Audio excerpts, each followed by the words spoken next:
Hello student, myself Khan Asif. तो this is the second lecture of matter around us. तो कल हमने discuss किया था लास्ट लेक्चर में कि मैटर जो है 3 टाइप्स के होते हैं, सॉलिड, लिक्विड, गैस। ठीक है, तो आज हम डिस्कस करेंगे कि क्या मैटर अपने स्टेट चेंज कर सकते हैं। जैसे सॉलिड क्या लिक्विड में बदल सकता है, लिक्विड क्या गैस में बदल सकता है, या उल्टा हो सकता है, गैस लिक्विड में और लिक्विड सॉलिड बन सकता है क्या। तो हाँ, ऐसा पॉसिबल है। ठीक है, तो आज का लेक्चर इसी पे बेस्ड रहेगा पूरा। ठीक है, तो हम देखते हैं कि हाँ, जो अपना मैटर है वो स्टेट को चेंज कर सकता है। कैसे? तो पहला जो है वो है बाय चेंज ऑफ टेम्परेचर। अगर हम टेम्परेचर को चेंज करें, या तो टेम्परेचर को इंक्रीज करें, ठीक है, या डिक्रीज करें,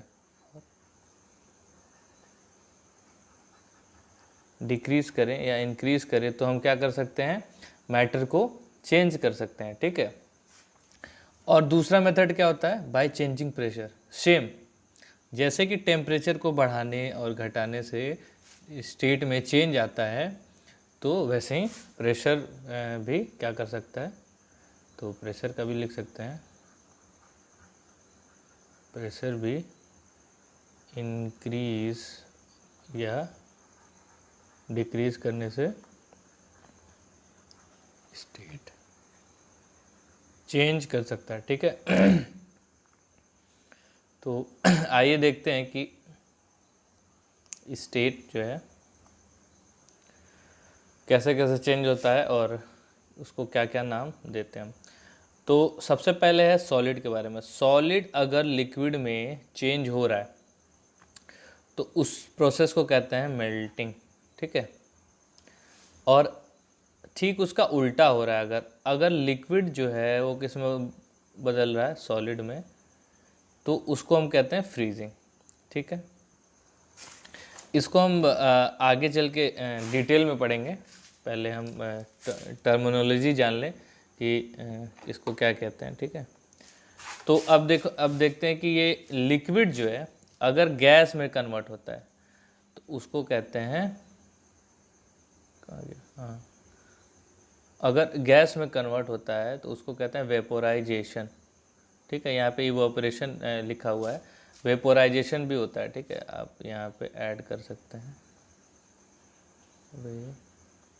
वेपोराइजेशन या बॉइलिंग।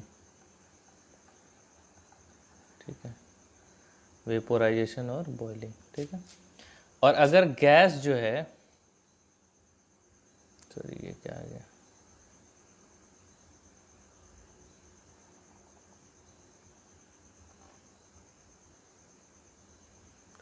एवापोरेशन की जगह हम लिख सकते हैं वेपोराइजेशन या बॉइलिंग कह सकते हैं। और अगर गैस जो है लिक्विड में कैसे कन्वर्ट होगी, उस प्रोसेस को कहते हैं कंडेंसेशन। ठीक है, तो ये कंडेंसेशन हो गया, गैस चेंजेस इनटू लिक्विड। ठीक है, और एक और मेथड होता है, अगर सॉलिड जो है डायरेक्ट किस में कन्वर्ट हो जाए, गैस में, बिना लिक्विड में कन्वर्ट हुए, तो ऐसे प्रोसेस को कहते हैं सब्लिमेशन। और अगर गैस जो है डायरेक्टली किस में कन्वर्ट हो जाए, सॉलिड में, तो ऐसे प्रोसेस को कहते हैं डिपोजिशन। ठीक है, तो ये टर्मिनोलॉजी बहुत इंपॉर्टेंट है जो हमको पता होनी चाहिए। ठीक है, तो अब इसके बारे में डिटेल में बात करते हैं। ओके, क्या है ये सारी चीज़ें, तो नेक्स्ट पेज में बात करेंगे। तो पहला है मेल्टिंग एंड फ्रीजिंग के बारे में बात करते हैं कि मेल्टिंग और फ्रीजिंग क्या है। ठीक है, तो इसमें क्या होता है मेल्टिंग, पहले मेल्टिंग बात करते हैं।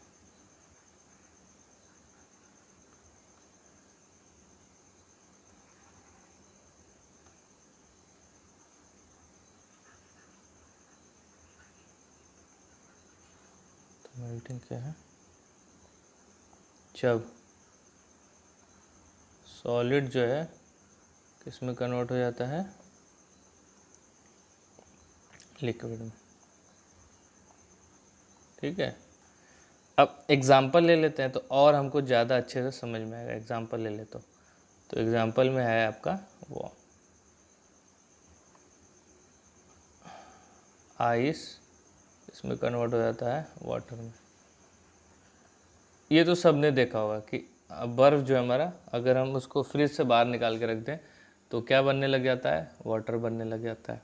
ठीक है, होता किस टेम्परेचर पे है, तो 0 डिग्री सेल्सियस पे। ये इम्पोर्टेंट बात है कि जो मेल्टिंग का प्रोसेस होता है वो 0 डिग्री सेल्सियस पे होता है। ठीक है, तो इस दौरान होता क्या है, पहले देखते हैं कि क्यों 0 डिग्री सेल्सियस पे होता है। तो जैसे कि आइस वाटर में कन्वर्ट हुआ 0 डिग्री सेल्सियस पे, क्यों, तो आइए देखते हैं। तो सपोज़ करते हैं कि -10 डिग्री सेल्सियस पे आइस है। ठीक है, अब धीरे धीरे क्या किया हमने, इसको हीट करना चालू किया। ये हम हीट कर रहे हैं इसको। ठीक है, तो धीरे धीरे आइस का टेम्परेचर बढ़ेगा। ठीक है, आइस का टेम्परेचर बढ़ेगा और आइस जो है माइनस कुछ टाइम बाद -1 डिग्री सेल्सियस पे पहुंच जाएगा। ठीक, तो यहाँ भी ये क्या है, ये अभी भी आइस है। ठीक है, वाटर नहीं बना है, अभी भी क्या है, वॉइस है। फिर थोड़ी देर बाद अगर ऐसे हीट देना जारी रहा तो ये किस पे आ जाएगा, 0 डिग्री सेल्सियस। जब ये 0 डिग्री सेल्सियस पे आ जाता है तो यहाँ पे क्या आता है, इसका स्टेट चेंज हो जाता है। स्टेट चेंज होना स्टार्ट हो जाता है। जैसे ही जो आइस जो है 0 डिग्री सेल्सियस पे आएगा तो ये क्या होने लगेगा, स्टेट इसका चेंज होने लगेगा। ठीक है, थोड़ी देर बाद क्या होगा, इसका टेम्परेचर 1 डिग्री सेल्सियस हो जाएगा। ठीक है, 1 डिग्री सेल्सियस पे ये क्या है, वाटर है। और कब तक वाटर है, कब तक, 99 डिग्री सेल्सियस तक। यहाँ भी क्या है, वाटर है। तो हम इससे देख सकते हैं कि फेस चेंज जो हो रहा है वो डायरेक्टली किस पे हो रहा है, 0 डिग्री सेल्सियस पे हो रहा है। ठीक है, तो अब ऐसा क्यों होता है कि सिर्फ 0 डिग्री सेल्सियस पे ही क्यों फेस चेंज होता है, सबसे बड़ी बात तो ये। क्यों नहीं -1 पे हो रहा है, क्यों नहीं 1 पे हो रहा है, क्यों इसी पे हो रहा है।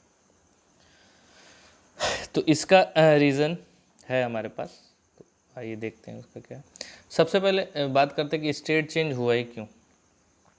तो इसमें ऐसा क्या हुआ, तो सबसे पहले देखिए हम हीट दे रहे हैं, क्या है, हीट एनर्जी दे रहे हैं इसको। ठीक है, हीट एनर्जी देने से क्या होता है, टेम्परेचर बढ़ता है। टेम्परेचर क्या होता है, बढ़ता है। उससे क्या होता है, टेम्परेचर से काइनेटिक एनर्जी बढ़ती है। काइनेटिक एनर्जी इंक्रीज होती है। ठीक है, काइनेटिक एनर्जी इंक्रीज होगी तो क्या होगा, जो हमारा फोर्स ऑफ अट्रैक्शन है,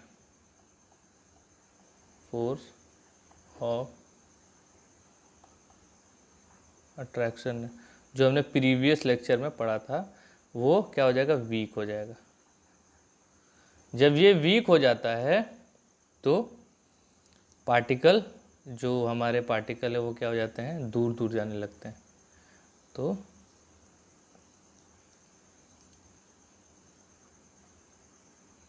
पार्टिकल मूव अवे, पार्टिकल दूर दूर जाने लगते हैं। तो फोर्स ऑफ अट्रैक्शन वैसे डिक्रीज हो गया, पार्टिकल मूव अवे जाने लगे। ठीक है, तो इसी दौरान क्या होता है, सॉलिड किस में कन्वर्ट हो जाता है, लिक्विड में। तो ये कुछ ऐसे डायग्राम भी बना के देख लेंगे कि ये रहा अपना सॉलिड, ठीक है। हमने क्या दे दिया इसको, हीट, हमने इसको हीट दिया, तो ये कैसा हो गया,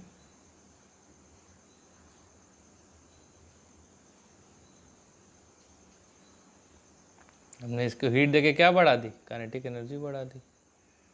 अब जब इसकी काइनेटिक एनर्जी बढ़ेगी तो क्या हो गया, पार्टिकल दूर दूर जाने लगेंगे, ठीक है।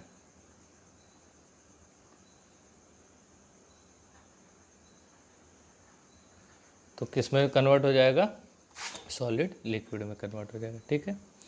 तो ये हम जान गए, ठीक है।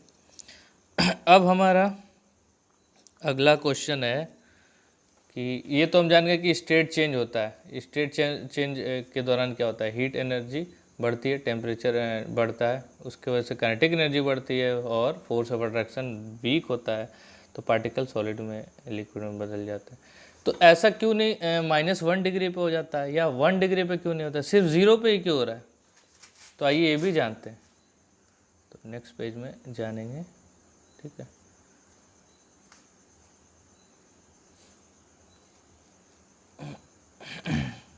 तो यहाँ जान लेंगे।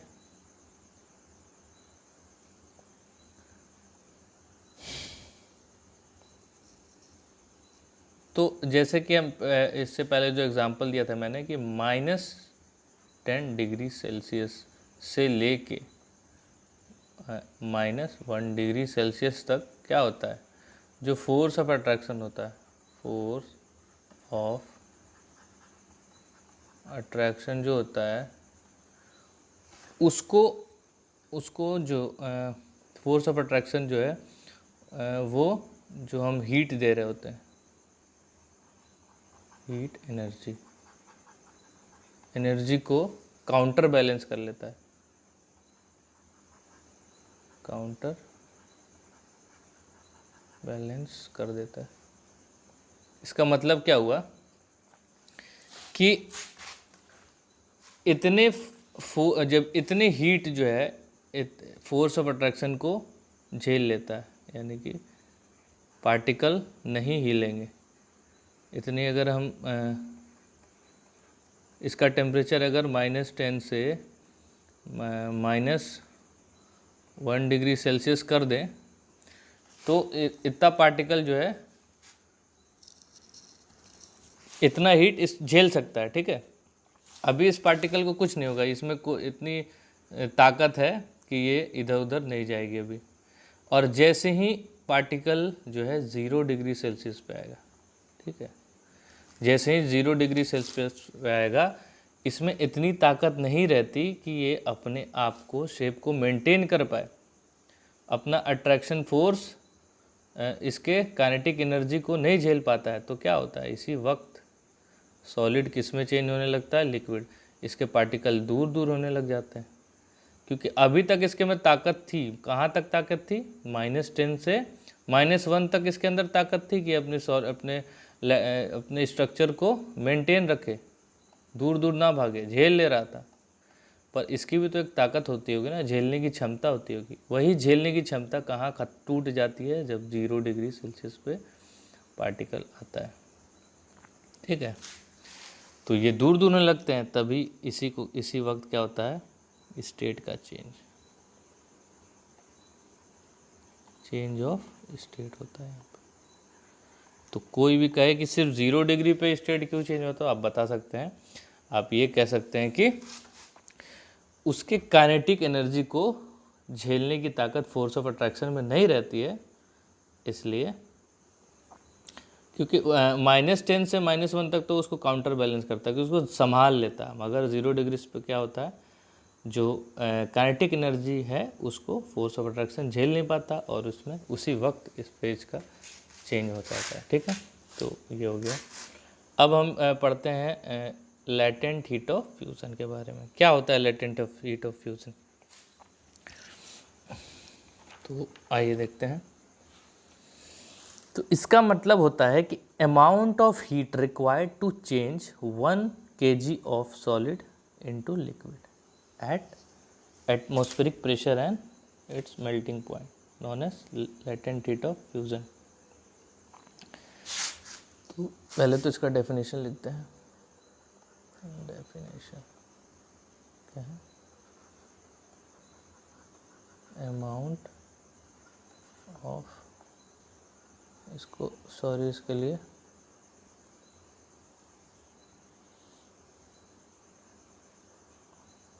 Heat required to change 1 kg of solid to liquid at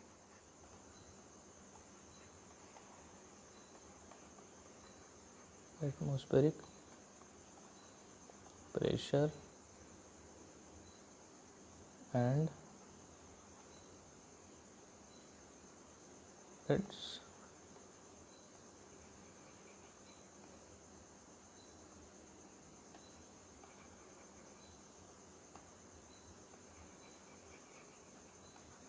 melting point.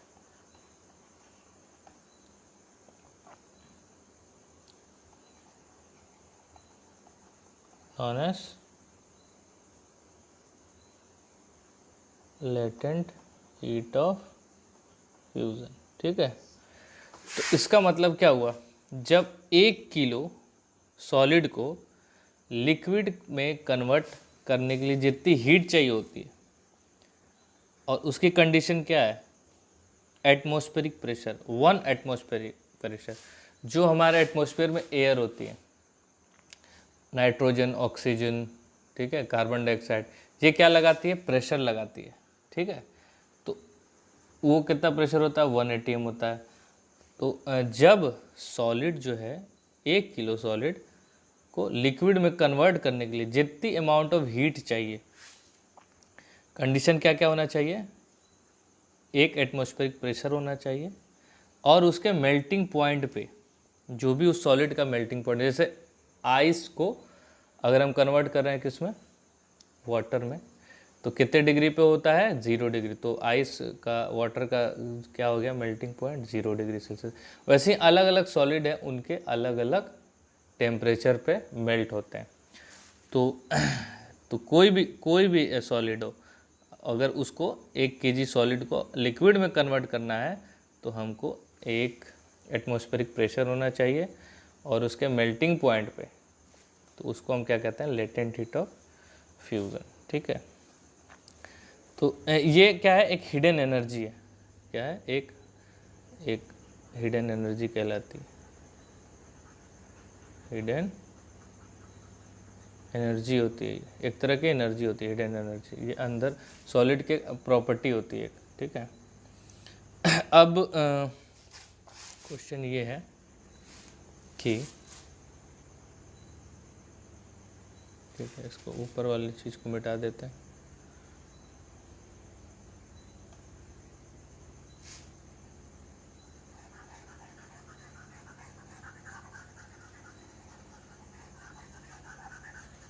ये क्या होता है, सॉलिड की इंटरनल प्रॉपर्टी होती है। ठीक है, हिडन प्रॉपर्टी होती है। तो आइए देखते हैं कि इसका फ़ायदा या क्या नुकसान होता है। तो इसका एक नोट है, नोट क्या है कि water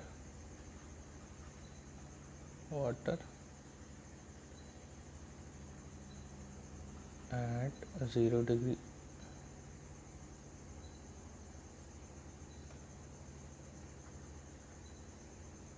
water at 0 degree Celsius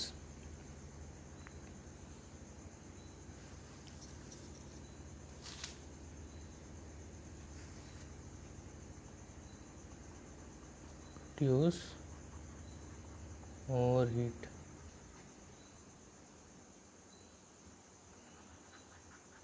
than ice eight 0 degree Celsius. तो कहना ये चाहता है नोट कि वाटर जो है 0 डिग्री है सेल्सियस पे ज़्यादा हीट प्रोड्यूस करता है देन आइस। क्यों होता है? क्योंकि लेटेंट हीट ऑफ फ्यूज़न की वजह से। क्योंकि वाटर को क्या चाहिए, एक एक्स्ट्रा हीट चाहिए होती है, सॉरी आइस को क्या होती है, एक्स्ट्रा हीट चाहिए होती है।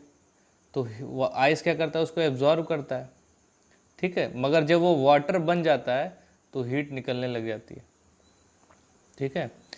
तो इसलिए तो वाटर के पास क्या एक्स्ट्रा एनर्जी आ गई है, ठीक है, एब्जॉर्ब किया है। जब वो वाटर बन गया तो वो जो आइस हीट को एब्जॉर्ब किया वो वाटर के पास ही तो है, तो वाटर की एनर्जी क्या हो जाएगी, बढ़ जाएगी, ठीक है। तो इसलिए यहाँ पे काम आता है आपका लेटेंट हीट ऑफ फ्यूजन, ठीक है।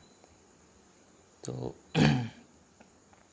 ये किस लिए होता है, due to latent heat of fusion, ठीक है। इतनी बातें कर ली। अब देखते हैं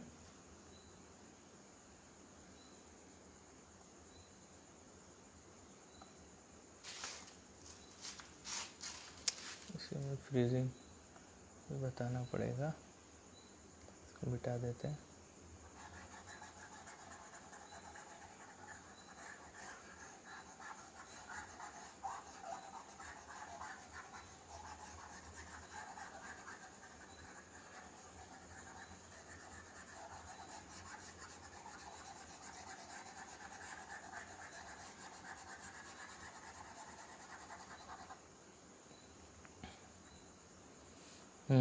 तो अब बात करते हैं फ्रीजिंग की।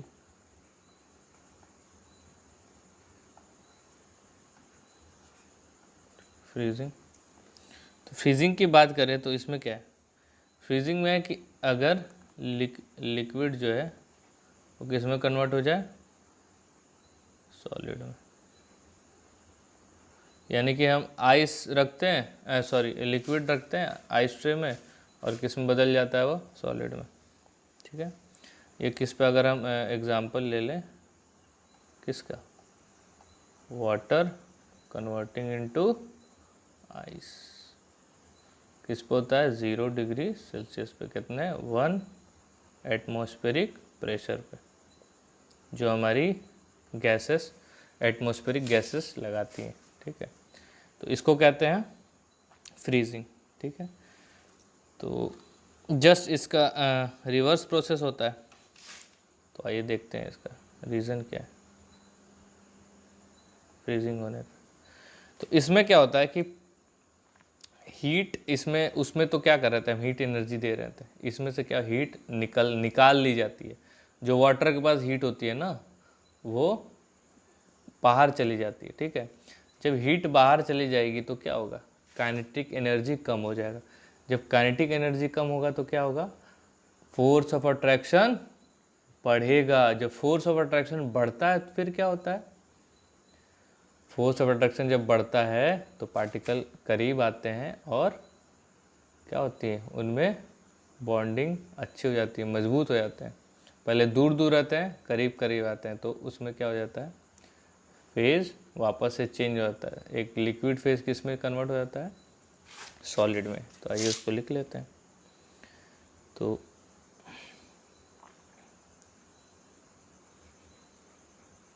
During freezing heat energy decrease कम हो जाता है, जिससे क्या होता है,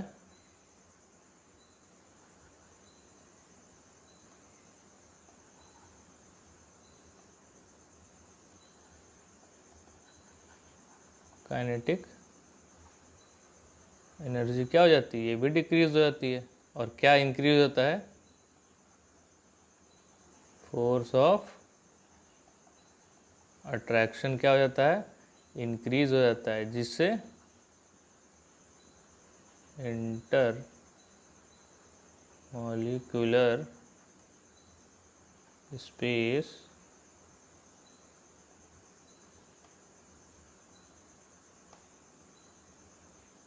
स्पेस क्या हो जाता है, ये भी कम हो जाता है। तब क्या होता है फिर, लिक्विड किससे कन्वर्ट हो जाता है, सॉलिड में। देख लेते हैं डायग्राम से।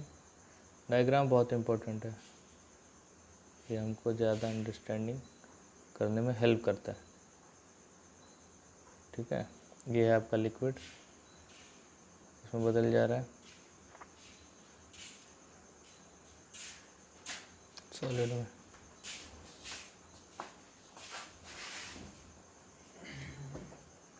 ठीक है, तो ये किस वजह से हुआ है, हीट एनर्जी डिक्रीज होने की वजह से हुआ है।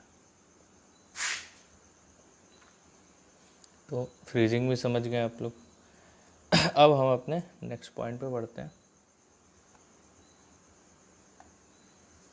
वो है वेपोराइजेशन, दूसरा फिनोनिमा है। ठीक है, वेपोराइजेशन कह लें या बॉइलिंग कह लें। वेपोराइजेशन पर्टिकुलरली वाटर के लिए कहते हैं, और अगर कोई और लिक्विड है तो उसके लिए बॉइलिंग यूज़ किया जाता है। तो आइए जानते हैं। तो अगर पहले हम बात करेंगे वेपोराइजेशन की। ठीक है, तो वेपोराइजेशन के, तो अगर कोई लिक्विड जो है किस में कन्वर्ट हो जाता है, गैस में। अगर कोई लिक्विड जो है गैस में कन्वर्ट हो जाता है तो उसको कहते हैं वेपोराइजेशन। वेपोराइजेशन कह लो या बॉइलिंग कह लो। ठीक है, दोनों में से कुछ भी कह सकते हैं। तो ये भी जो है 1 atm प्रेशर पे होता है, और इसके अपने बॉइलिंग पॉइंट पे दोनों चीज़ की ज़रूरत है। 1 atm प्रेशर भी होना चाहिए और इसका बॉइलिंग पॉइंट भी रीच होना चाहिए। ठीक है, अगर हम एक एग्ज़ाम्पल लें इसका, तो जो वाटर है वो कन्वर्ट होता है स्टीम में। ठीक है, कब, किस टेम्परेचर पे, 100 डिग्री सेल्सियस, ये तो सब जानते होंगे, और 1 atm प्रेशर, ये दोनों चीज़ रिक्वायर्ड होती है। ठीक है, तो आइए इसको भी समझ ले एक छोटे से एग्जांपल से। ठीक है, तो ये भी एकदम आसानी से आप लोग समझ सकते हैं। तो अगर एक वाटर है वो है 99 डिग्री सेल्सियस पे। ठीक है, अब हमने इसको हीट करना स्टार्ट किया, हमने इसको हीट देना स्टार्ट किया। ये क्या है, वाटर, 99 पे ये वाटर है। अब 99 पे वाटर है, अब ये पहुंच गया किस पे, 100 पे, 100 डिग्री सेल्सियस पे। अब यहाँ पे क्या होता है, यहाँ पे क्या होता है, हाँ सही कहा आपने, फेज चेंज, या फेज चेंज कह लो या स्टेट चेंज कह लो।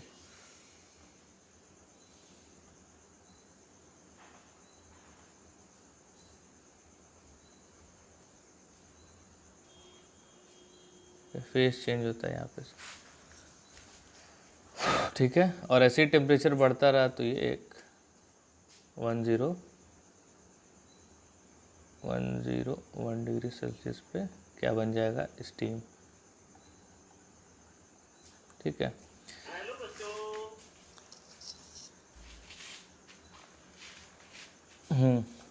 तो स्टीम बन जाएगा ये।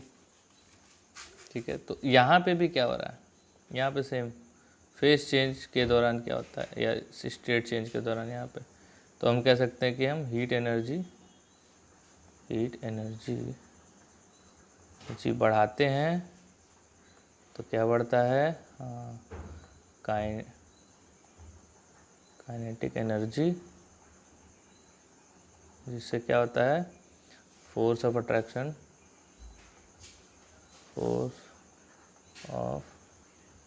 अट्रैक्शन डिक्रीज होता है, जिससे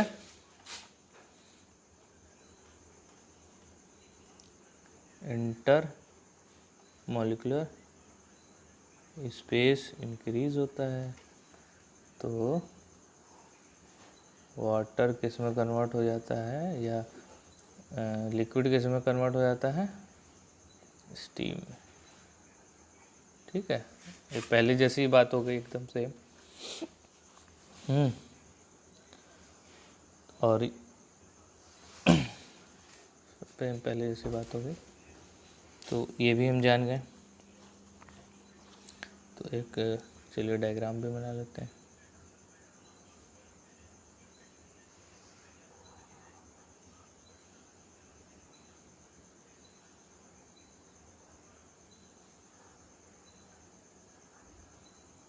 किसमें कन्वर्ट हो गया,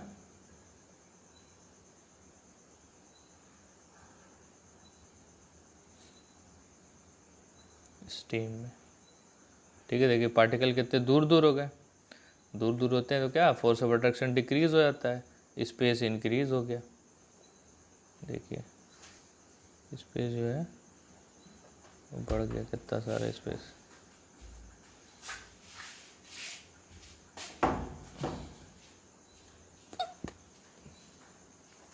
तो इसलिए ये स्टीम बन जाता है।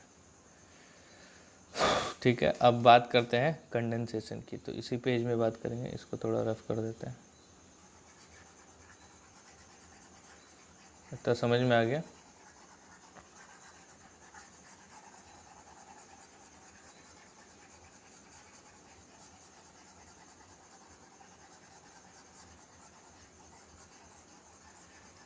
तो ये बहुत आसान है, सब एक दूसरे के जैसे ही हैं, इंटर रिलेटेड है, कोई टफ नहीं है।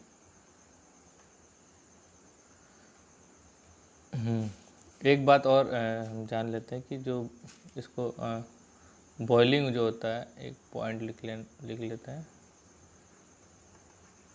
बॉइलिंग जो होता है वो बल्क फिनोनिमा होता है ना, होता है।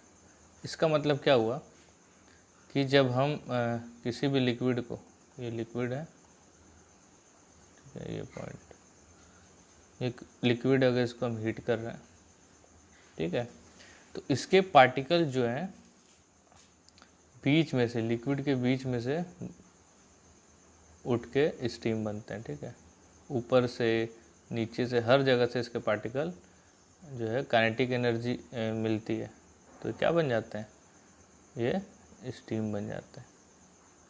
तो ये क्या है, बल्क फिनोनिमा है, मतलब पूरे लिक्विड के बल्क से पार्टिकल निकल के ऊपर जाते हैं। ये आगे काम आएगा, अभी इस चैप्टर में आगे काम आएगा, तो यहाँ पे हमको समझने में आसानी होगी, इसलिए मैं अभी बता दे रहा हूँ कि जो मॉलिक्यूल्स हैं वो हर पार्ट से, लिक्विड के हर पार्ट से बॉईल होके स्टीम बनेंगे। ठीक है, इसको बल्क फिनोनिमा कहते हैं। ठीक है, आइए अब बात करते हैं कंडेंसेशन की।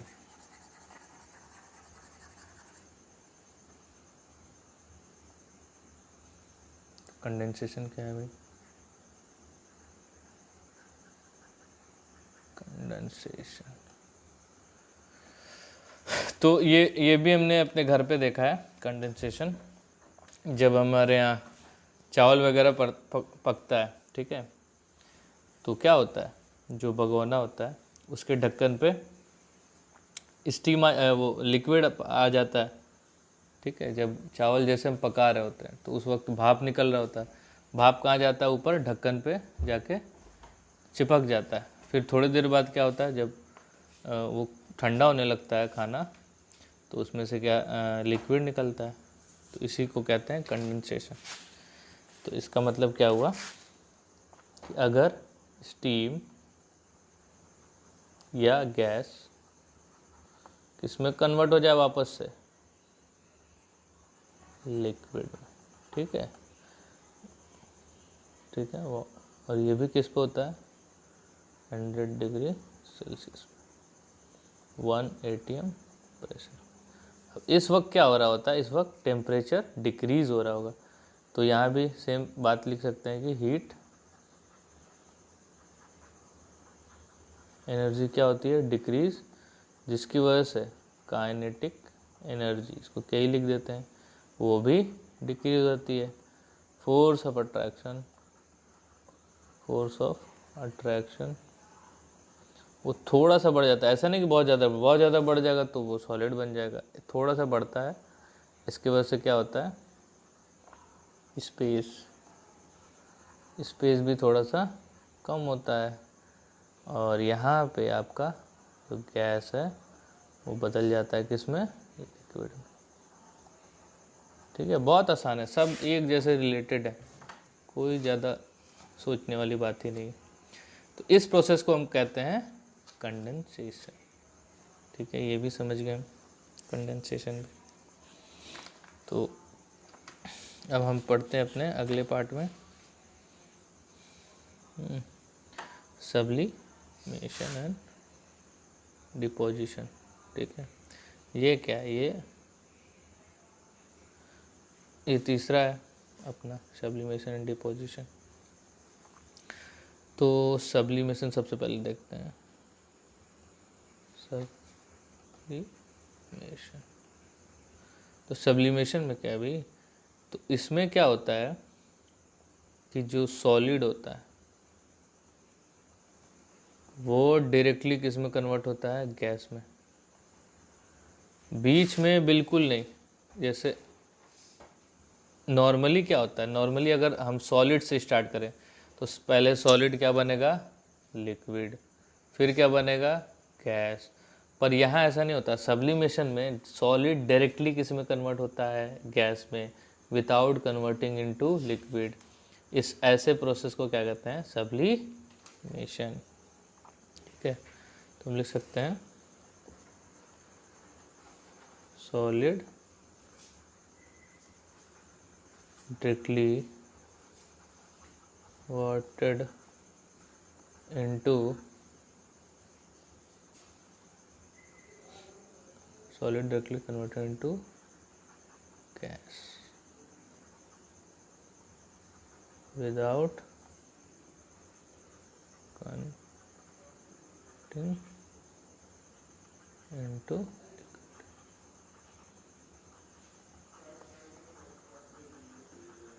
known as sublimation. ठीक है, अब इसमें क्या प्रोसेस होता है भाई, तो इसमें होता है कि हम अगर किसी, अब ये सब हर एक सब्सटेंस में तो होगा नहीं, इसके लिए भी एक पर्टिकुलर सब्सटेंस होता है। ठीक है, हर चीज़ में सब्लिमेशन को नहीं देखने को मिलेगा। ठीक है, और सब चीज़ तरीके से जाएंगी। कैसे, मतलब पहले वो सॉलिड बनेंगी, हीट बढ़ाएंगे तो सॉलिड से लिक्विड बनेंगी, लिक्विड से गैस बनेगी। पर कुछ चीज़ें हैं नेचर में जो सॉलिड जो है डायरेक्ट गैस में कन्वर्ट होता है। तो ऐसे एग्जांपल्स देखते हैं क्या है। तो सबसे पहले है कैम्फर, कपूर। कपूर सुना ना नाम आपने, हाँ। तो कपूर क्या होता है, डायरेक्टली बर्न करके गैस में गैस फेज में चला जाता है कि नहीं चला जाता है। वैसे ही है आपका ड्राई आइस,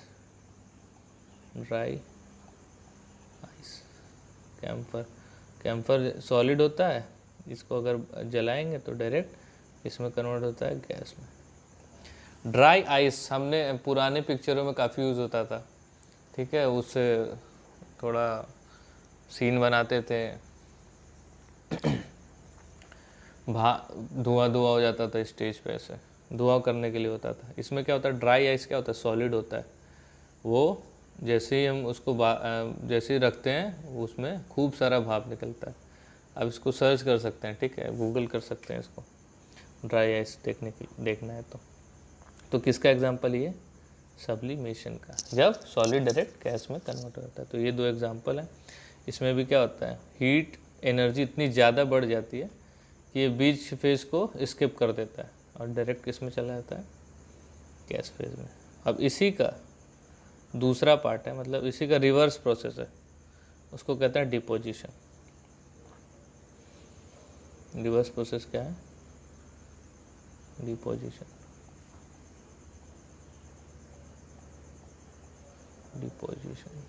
ठीक है, डिपोजिशन मतलब कुछ भी जम जाना। ठीक है, जम जाना क्या होता है, जब इसमें क्या होता है कि gas directly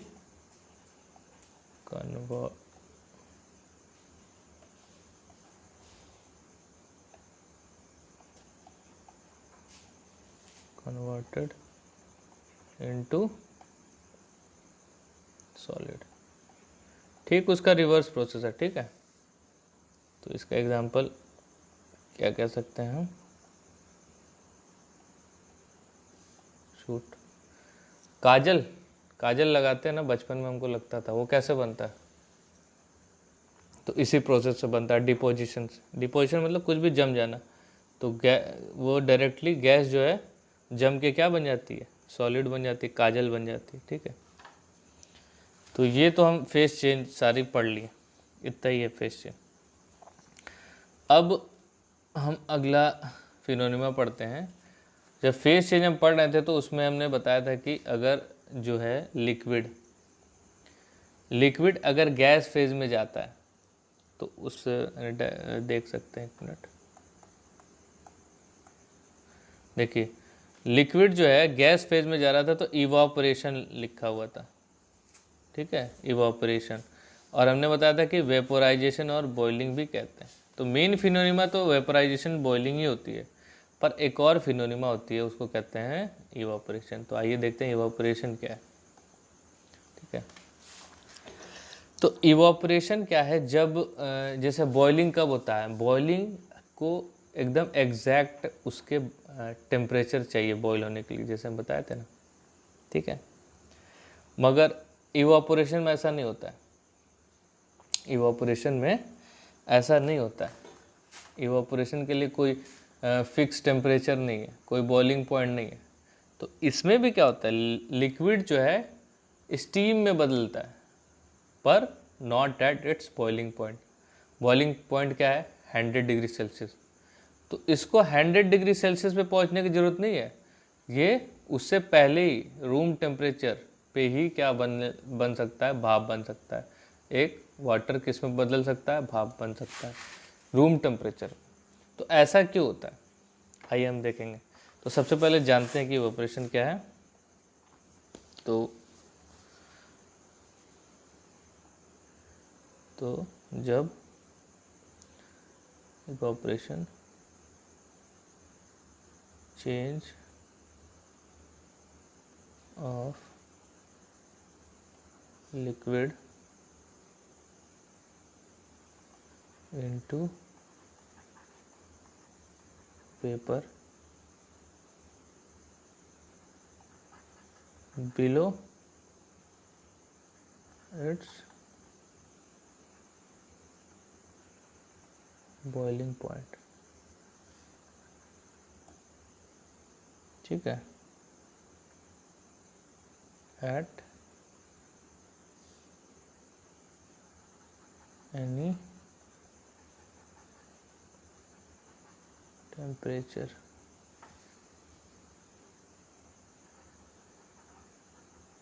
known as evaporation। ठीक है, ऐसे प्रोसेस को क्या कहते हैं? इवेपोरेशन। जब लिक्विड जो है वेपर में बदले बिलो इट्स बॉइलिंग पॉइंट, उससे बॉइलिंग पॉइंट से कम टेम्परेचर में। ठीक है, कोई भी टेम्परेचर हो पर उसके बॉइलिंग पॉइंट से कम होना चाहिए, ऐसे प्रोसेस को इवेपोरेशन कहते हैं। देखो इवेपोरेशन क्या होता है? इवेपोरेशन एक सरफेस फिनोनिमा होता है।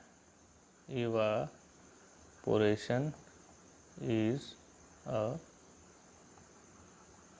Surface phenomena. ठीक है, हम क्या बोलते हैं? बॉइलिंग और वेपोराइजेशन कैसा होता है? बल्क फिनोनिमा होता है। पर इवेपोरेशन क्या होता है? एक सरफेस फिनोनिमा होता है। आगे देखेंगे इसके डिफरेंस में, बॉइलिंग और इवेपोरेशन के डिफरेंस देखेंगे कि क्या होता है। तो चलिए हम बता भी देते हैं वैसे सरफेस फिनोनिमा। तो पहले बॉइलिंग में क्या हो रहा था? पूरे लिक्विड से मॉलिक्यूल बॉयल होके स्टीम बन रहे थे। ये रहा आपका लिक्विड। ठीक है, तो बॉइलिंग में पूरे बल्क से, पूरा लिक्विड है, पूरा बल्क से क्या मॉलिक्यूल नीचे से भी उठ के उसके पास इतनी काइनेटिक एनर्जी हो जा रही थी कि क्या किस में बदल जा रहे थे? स्टीम में बदल जा रहे थे। पर इसमें क्या होता है, सिर्फ सरफेस मॉलिक्यूल, ठीक है, सिर्फ सरफेस मॉलिक्यूल की इतनी काइनेटिक एनर्जी मिल जाती है कि वो किस में बदल जाते हैं, स्टीम में। यही इसका रीज़न है, यही इसके पीछे साइंस है। ये नीचे, इसके नीचे के जो पार्टिकल्स रहेंगे ना लिक्विड के, वो नहीं होंगे, ठीक है, वो कभी उनको इतनी काइनेटिक एनर्जी नहीं मिलेगी। पर ऊपर वाले होते हैं, क्या होता है कि सनलाइट भी तो आता है, सनलाइट ये एब्जॉर्ब कर लेते हैं, हीट एब्जॉर्ब कर लेते हैं। हीट एब्जॉर्ब करने से क्या होती है, इसकी काइनेटिक एनर्जी बढ़ जाती है। काइनेटिक एनर्जी जब बढ़ती है तो ये स्टीम बनना लग जाते हैं, ठीक है। तो ये रहा तुम्हारा, सॉरी, ये है लिक्विड और ये आपका स्टीम, ठीक है, समझ में आया। तो ये सिर्फ ये वाले मॉलिक्यूल्स ऊपर वाले, इसको हम कलर करना चाहें, ये सिर्फ ऊपर, नीचे के नहीं, तो इसी को कहते हैं सरफेस फिनोमेना, ठीक है। अब आइए देखते हैं कि कौन कौन से फैक्टर हैं जो इवापोरेशन को अफेक्ट करते हैं, बढ़ाते हैं, घटाते हैं, ठीक। तो इवापोरेशन ऐसा नहीं है कि ये कुछ नुकसान देने वाली चीज़ है, ये काफ़ी फ़ायदेमंद होती है। आगे हम देखेंगे सब। तो पहला देखते हैं कि कब जो है इवापोरेशन बढ़ जाएगा। तो कब बढ़ेगा, जब सरफेस एरिया क्या हो, सरफेस एरिया बढ़ जाए। अगर हम सरफेस एरिया बढ़ाते हैं तो क्या बढ़ जाता है, इवापोरेशन। इवापोरेशन यानी कि अगर हम धूप में कपड़े डालते हैं, ठीक है, धूप में कपड़े डालते हैं तो क्या होता है, अगर हम धूप में कपड़े फैला के डालें तो वो जल्दी सूख जाता है, और अगर इकट्ठा करके डालें, ठीक है, तो उसको सूखने में टाइम लगेगा। तो जब फैलाते हैं तो क्या होता है, सरफेस एरिया बढ़ जाता है, कपड़े का क्या बढ़ जाता है, सरफेस एरिया बढ़ जाता है। तो उस हर सरफेस से जो है लिक्विड मॉलिक्यूल इवापोरेट होके वेपर बन जाते हैं। और वही अगर हम इसको इकट्ठा करके डाल देंगे, जैसे आया वैसे फेंक दिए, इकट्ठा करके डालें तो क्या होता है, उसका सरफेस एरिया घट जाता है। तो सिर्फ ऊपर के मॉलिक्यूल्स ही भाप बन जाते हैं, पूरे कपड़े के नहीं, वो तो अंदर दबे होते हैं। तो सरफेस एरिया इंक्रीज करने से इवापोरेशन इंक्रीज होता है। एक तो आपका ये हो गया। दूसरा, तो यहाँ फ़ायदा हुआ ना, तो हम लिख सकते हैं, पहले एग्जांपल लिख दें कि वी spread cloth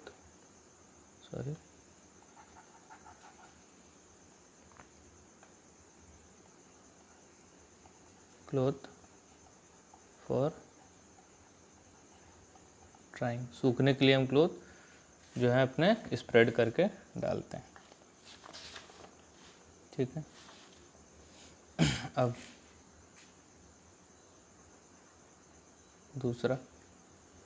दूसरा क्या है,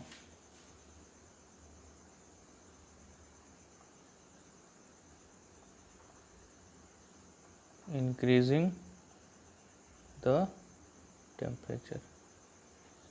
अगर हम टेम्परेचर को बढ़ा दें तो भी क्या होगा, इवापोरेशन बढ़ जाएगा। ये तो हम समझ सकते हैं। अगर टेम्परेचर बढ़ाएंगे तो क्या होगा, वही काइनेटिक एनर्जी बढ़ेगी और मॉलिक्यूल्स क्या होते जाएंगे, वेपर में कन्वर्ट होते जाएंगे। तो ये याद रखिएगा कि कहाँ के मॉलिक्यूल्स, बल्क के नहीं, सिर्फ सरफेस के। बल्क के कब होंगे, जब हम बॉइलिंग पॉइंट पे रीच कर जाएंगे, ठीक है, 100 डिग्री पे। वैसे सिर्फ ऊपर के मॉलिक्यूल्स क्या होते जाएंगे, गर्म होके भाप बनते जाएंगे, ठीक है।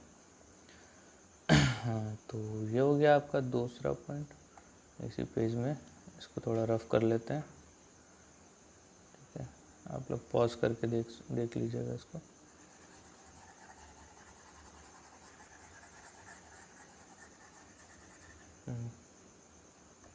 तो तीसरा पॉइंट देखते हैं। तीसरा पॉइंट है ह्यूमिडिटी, जब ह्यूमिड कंडीशन रहता है, जब एटमॉस्फेयर में पहले से क्या होता है, वाटर वेपर, ह्यूमिडिटी मतलब क्या होता है, एटमॉस्फेयर में वाटर वेपर ज़्यादा होता है, ठीक है, बढ़ जाता है, तो उसी को कहते हैं ह्यूमिडिटी, उमस, ठीक है, उसको उमस कहते हैं हिंदी में। तो इससे क्या होता है, पहले ही ह्यूमिडिटी है, वाटर वेपर है, तो इससे इवापोरेशन घट जाता है 1/,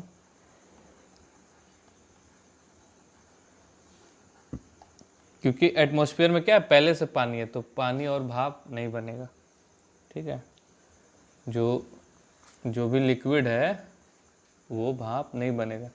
तो अगर ह्यूमिडिटी बढ़ी तो इवेपोरेशन क्या हो जाता है, घट जाता है। चौथा पॉइंट क्या है, विंड स्पीड। अगर हवा तेज चल रही है, विंड स्पीड, हाँ, तो विंड, अगर हवा तेज चली तो क्या होता है, इवापोरेशन भी बढ़ जाता है। तो सिर्फ एक ही कंडीशन है जिससे इवापोरेशन घटता है, वो ह्यूमिडिटी। बाकी सब में देखिए इवापोरेशन क्या हो रहा है, बढ़ रहा है, ठीक है। हम देखते हैं कि जब बहुत तेज हवा भी चलती है तो भी हमारे कपड़े जल्दी सूख जाते हैं, तो इसमें भी क्या होता है, वाटर, जो हमारे वाटर मॉलिक्यूल्स है वो सरफेस वाले, वो क्या हो जाते हैं, जल्दी से सूख जाते हैं, उड़ जाते हैं, भाप बन जाते हैं, ठीक है। अब नेक्स्ट पॉइंट हम लोग देखते हैं, वो डिफरेंस बिटवीन इवापोरेशन। अब यहाँ पे बॉइलिंग और इवापोरेशन में काफ़ी डिफरेंस आता है, कई बार पूछता है, तो बहुत बड़ी चीज़ नहीं है। पहला है कि ये इवापोरेशन क्या है, सरफेस फिनोमेना, सरफेस फिनोमेना, ये सरफेस पे होता है, यानी कि ये मॉलिक्यूल जो हैं सिर्फ सरफेस के मॉलिक्यूल किस में कन्वर्ट होते हैं, वेपर में, only surface molecule get converted into vapour. दूसरा क्या है, ये इधर वाला, ये है बल्क फिनोमेना, बल्क फिनो। इससे क्या होता है, इसमें पहले भी बता चुका हूँ, अभी फिर दोबारा से बता रहा हूँ। इसमें अगर ये लिक्विड पार्ट है हमारा, तो हर कोने कोने से क्या होगा, लिक्विड, ये लिक्विड के मॉलिक्यूल क्या बनेंगे, वेपर बनेंगे। इसमें लिख सकते हैं वेपर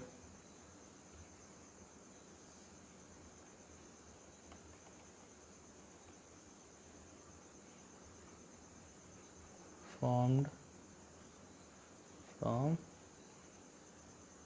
every part of, ठीक है, हर पार्ट लिक्विड से वेपर बनेगा, ठीक है। अब दूसरा डिफरेंस क्या है, हमको अच्छे से याद रखना है। ये कहता है कब होता है, एट एनी टेम्परेचर,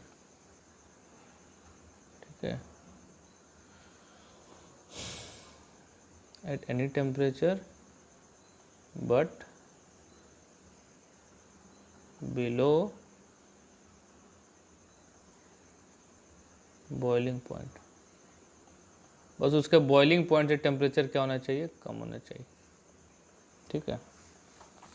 और दूसरा क्या लिख सकते हैं हम इसमें, कि only at its boiling point, सिर्फ उसके बॉइलिंग पॉइंट पे ही क्या होगा, बॉइलिंग पॉइंट पे ही ये वेपर बनेगा।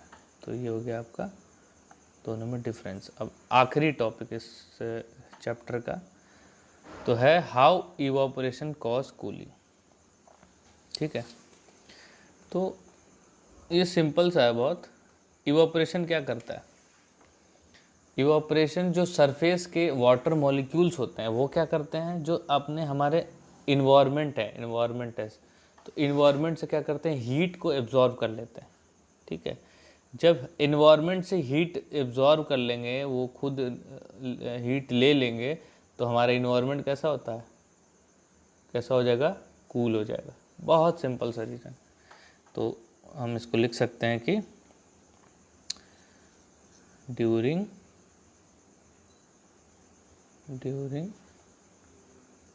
evaporation it absorb surrounding heat,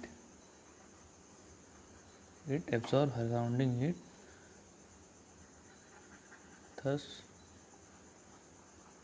cooling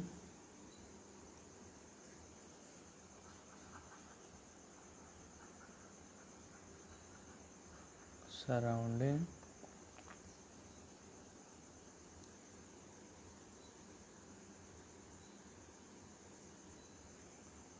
at self absorbing heat to get converted into vapor। तो वही बात है कि इवापोरेशन के दौरान ये क्या करता है, सराउंडिंग से हीट को एब्जॉर्ब कर लेता है, तो सराउंडिंग कैसा होता है, कूल हो जाता है, और ये किस में कन्वर्ट हो जाता है, वेपर में। तो ये है पूरा चैप्टर आपका, जो 2 लेक्चरों में ख़त्म हुआ। ठीक है, तो अगर ये वीडियो आपको अच्छा लगा तो आप इसको लाइक कर सकते हैं, हमारे चैनल को सब्सक्राइब कर सकते हैं। Thank you.